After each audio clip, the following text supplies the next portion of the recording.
forget to subscribe and click that bell icon to get notified of my latest uploads. Hey guys, I'm Jean and welcome to my base tour. This is my Horde base over here. Unfortunately, it is very foggy and I cannot seem to get rid of this fog. I'm just flying around, quickly show you guys this place and then we're going to face the Horde. Now this is the Darkness Falls mod, so as you guys can see that we have this blue block. This is the strongest block in the game.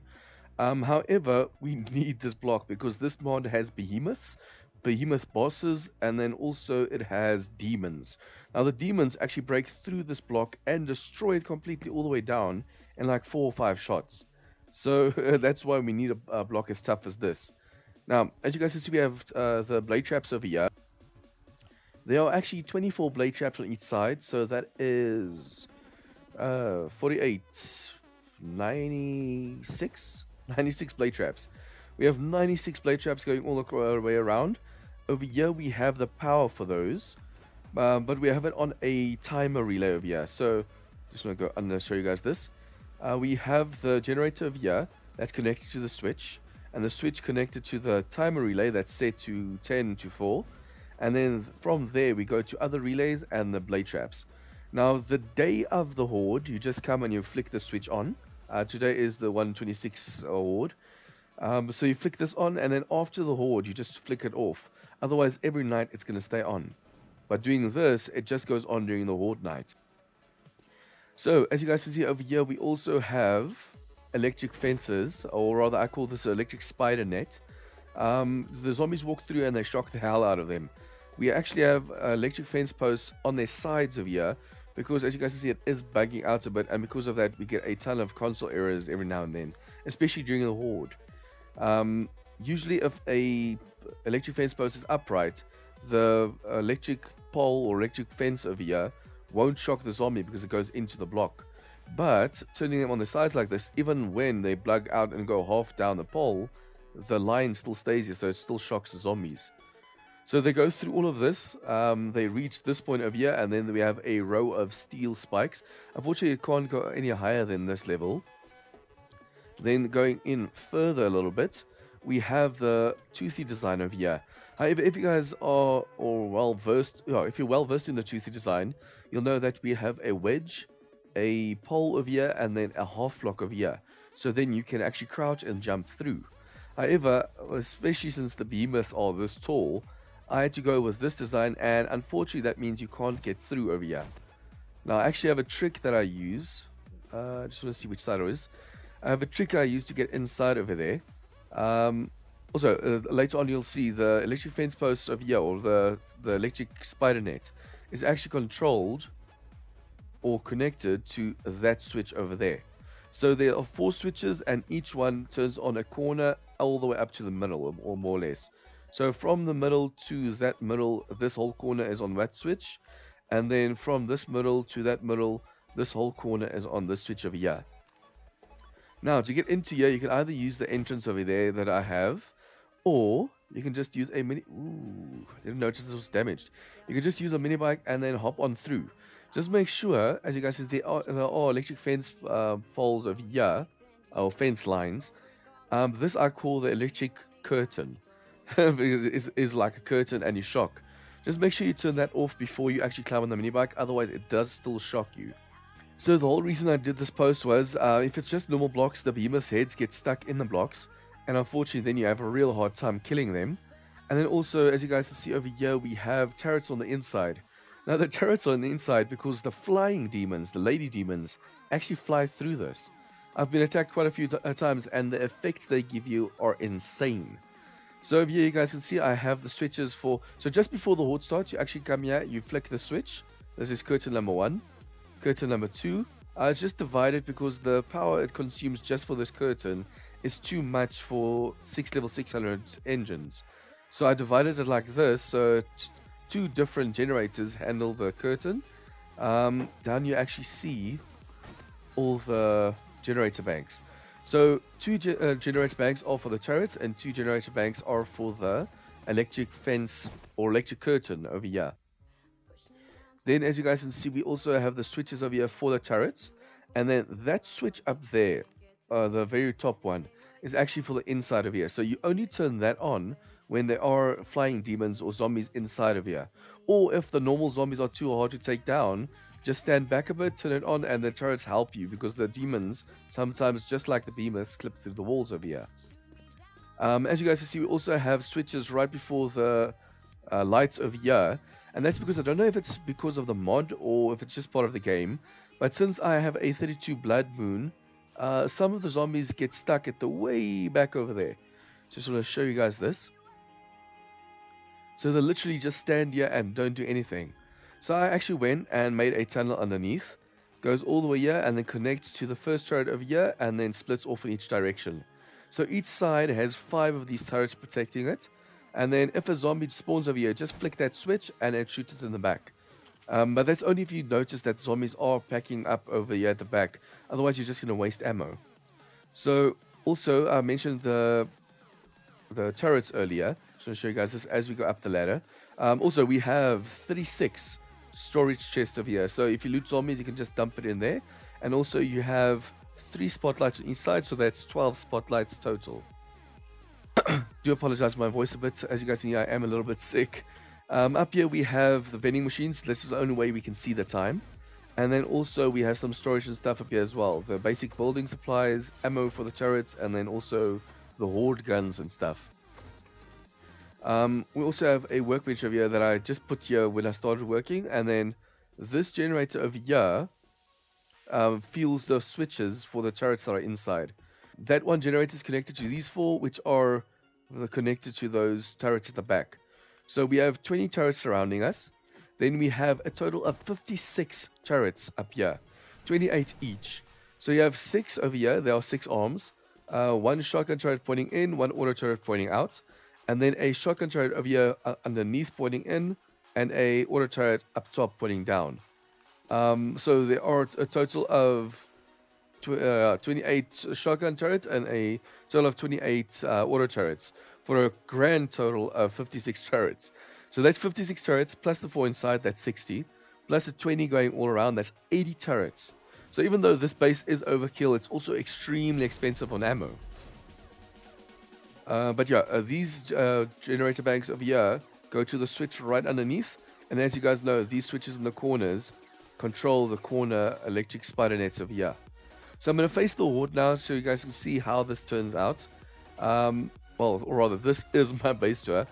Also, as you guys can see, I also made a dome, a practical dome of iron bars, or rather titanium bars over here. And that's just because of the flying demons. You can't stand over here shooting down at the zombies and having flying demons attack you. So if you see a flying demon come, you just hide in here and you close the door. However, they are extremely strong. One got stuck in one of these doors and actually took a whole level off the door.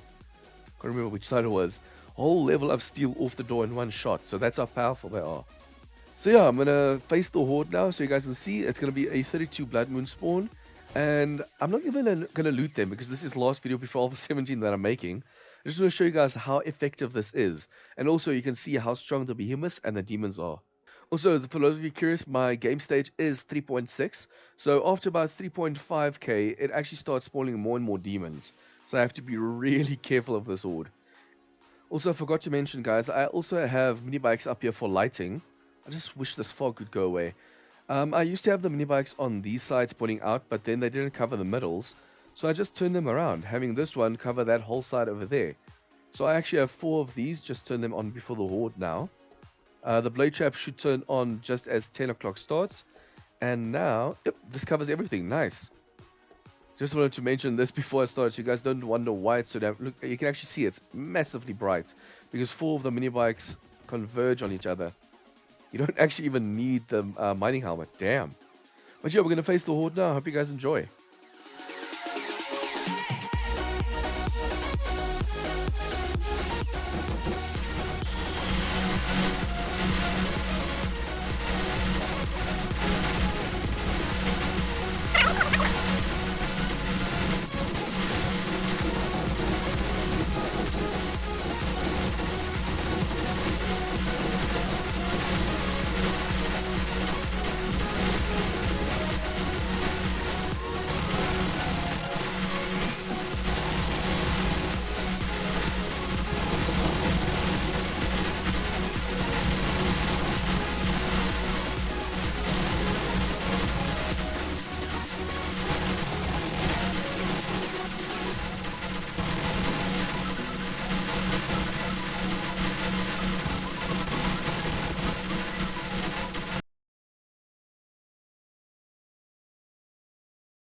Okay, so as you guys can see, the base barely took any damage over here. There's still a flying demon somewhere. That's why the turrets are still firing. Let's just take a top view from this thing. Okay, let's see. Well, they didn't break any blocks over here, but that was because I was standing over here as well. Even though, if I was standing... Oh, shit. Remember what I said in the beginning? Make sure you turn off the electric fences over here, the curtain. But yeah, as you guys can see, it actually worked out quite well. These guys are just extremely difficult to hit. Even if you were standing inside, the demons wouldn't have broken in. As you saw with some of them, the most damage they did was this little bit of here. Let's just see if we switch off the bike lights over here, if we can actually take a better look. That's also a thing. Big thing that I would have actually wanted to work on is the lighting over here. I mean, it was a great idea crossing the lights of these bikes like this. However, it just made it a little bit too dark to actually really see anything. Or a little dark light. As you guys saw, you barely was able to see anything except I was standing on top. That's the biggest reason I was standing on top. So you guys can actually see what I was doing. Okay, so there's a ton of corpses. So you're going to see we killed a ton of zombies. One blade trap. Just one blade trap damage. Damn. I was actually expecting way more. She's going away. Ooh, hello. These turrets actually ran out of ammo quite fast because I left it on during the whole horde. And then this one's still alive. Let's just do this. Oh wow, look at the health on that thing. But as you guys can see, we barely took any damage except for, of course, the spikes over here. And even if we were standing over here, you can see he gave one shot each to a block over here. All you have to do with the demons is run sideways and they'll come after you, most likely. There's a ton of flyers down here. Anyways, if you guys like this episode, please like and share with your friends. Any comments or tips or feedback, what would you guys have done differently on this design? Let me know down below. And if you guys are new to this channel, please remember to hit the subscribe button for all this content. See you guys next time.